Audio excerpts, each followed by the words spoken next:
So following what has been called an incredibly bizarre press conference between Donald Trump and Vladimir Putin, where, look, the president went against his own intelligence agencies and basically threw America under the bus. Now, Fox and Friends had to come in and look, we know President Trump watches Fox and Friends, that he values the opinion of Brian Kilmeade, which is bizarre in itself. But Fox and Friends made sure to lecture the president on what he should have actually done. The president's under the impression, and I don't know why still, that if he says the Russians hacked, it makes his election look illegitimate. I have news for you. Senator Schumer and Hillary Clinton will never get over the fact that you won the election. Neither will 16 Republicans get over the fact that you won the primary. Did the Russians help you with that? No. It wasn't because of Russia, but Russia's goal was to upend our electoral process. Right. They hate democracy. And I will say this to the president, when Newt Gingrich, when General Jack Keane, when Matt Schlapp say the president fell short and made our intelligence apparatus look bad, I think it's time to pay attention. And it's easily correctable from the president's perspective. Sure. Nobody's perfect, especially in 10 intense days of summits, private meetings, and everything on his plate. But that moment is the one that's going to stand out unless he comes out and corrects it. Well, look, there's a a lot of people get confused. I'm not saying the president's confused, but a lot of people are confused about the Russia collusion thing. There is a big difference between collusion and the meddling. The president says there was no collusion. I mean, he's strident in that. He says it every time. But pretty much everybody and their brother, except Vladimir Putin, knows that there was meddling. So, Brian, to your point, where it drives the president crazy, apparently, when it is suggested that he did not win the presidency on his own, that there was some meddling that helped him. Keep in mind, all the authorities have said that there was meddling, but not a single vote was changed. By the way, so that's really important. Okay. So again, here's Fox News saying, but there was meddling, but it didn't help. I mean, you still won. You still won handily. But people are getting so confused between the issue of meddling and collusion. Well, one thing could lead to the other, but also one thing could happen without the other. So, to be fair, here's Fox News saying, look, believe your intelligence agencies. Don't give Russia more power, but also, hey, this isn't an attack on your ego. This is an attack on your win, but it's actually an attack on our country.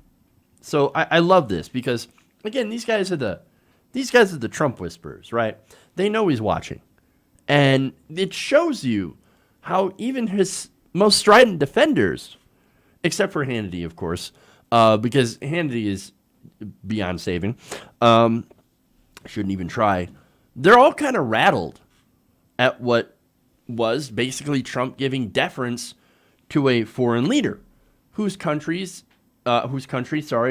had attempted to disrupt our elections through, again, social media. That was a small part of it as well. And then, of course, through attempting to penetrate our voter databases. They didn't get through. Doesn't mean they're not going to try again, which is why, of course, we should get verifiable hand-counted paper ballots. That would be my solution to the issue. But look, here you have, the people at Fox and Friends just tiptoeing around like be careful. You still won. Hillary still lost. But this also happened, and it's not the same thing. I mean, it's fascinating to see what's happening in this. But look, here's the thing, right? I told you that they penetrated penetrated the voter databases, right? Or they attempted to. So they didn't change any votes. That's true. Now, Hillary Clinton, by the way, she lost an election that is completely winnable. So her campaign, as I kept saying before, died a death of 1,000 cuts. It wasn't just the emails. It wasn't just her terrible campaign. It wasn't Gary Johnson or Jill Stein. It wasn't the Bernie or Busters. It wasn't just not campaigning in Michigan and Wisconsin. It wasn't just a lack of enthusiasm. It was actually all those things combined, and it was a perfect storm. Each little thing contributed, right? And it was also the fact that Trump ran as a supposed outsider. and the fact that he got $2 billion worth of free media. Not to mention the Pied Piper strategy that was launched from the Clinton campaign to elevate him. That also helped him, as did the fact that America is in a populist mood, all while she was running to the center. There you go. And here you have, and this is funny as well, aside from just Fox News now saying, yes, there is hacking, there was meddling, and it happened.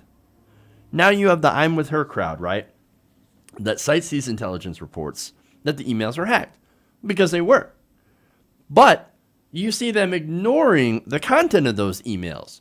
Now, why that's important is because the content is what actually helped lead to her loss. Partly. And on the other side, you do have some people that ignore the emails, though incredibly relevant and informative. They ignore the fact that the emails were stolen by operatives of another country that is not our ally. So both things can be absolutely true. And so, just like what Fox News is doing here, they're in the position of threading the needle for Trump. So, and that's what's going on. I mean, yes, Donald Trump, you still won, but the Russians did also attack our election. It is very interesting. Both things are actually true. And the thing about this is that here we have Fox News, of all places, attempting to do some sort of nuance, which no longer really exists, I think, on either side of this Russia issue. I mean, look, I think the nuance does need to be pointed out so we can have an honest discussion about what happened about this issue. And I think the reason that's important, I know there's a lot of people out there that'll say things like, yeah, but, you know, people that are working 2 or 3 jobs to survive, they don't care about Russia. That's fair to point that out. And certainly, okay, yeah, I agree with that. But at the same time, that's we need to have a discussion about making sure our elections are verifiable, right? So what we need to do is we need to protect our electoral system from unwanted intrusion, whether it be from foreign countries, you know, Saudi Arabia or Israel or, you know, Russia, or even the Republican Party or even the Democratic Party trying to rig their own primaries. What we need to do is we need to protect our elections to make sure that it doesn't happen. Because even if it doesn't happen in the primary or the 2020 election, at some point it will. So the thing that we need to do is to head it off before it does. That's why it's important to have this discussion on Russia. And very important to have an actual nuanced, real discussion on it, and not one filled with talking points from one side or the other side, but actually a discussion on the truth. Hey everybody, thanks for watching this video. If you want to see more like this, please hit the subscribe button below. And if you want to support truly independent progressive media, please consider becoming a patron at patreon.com/TYTNation.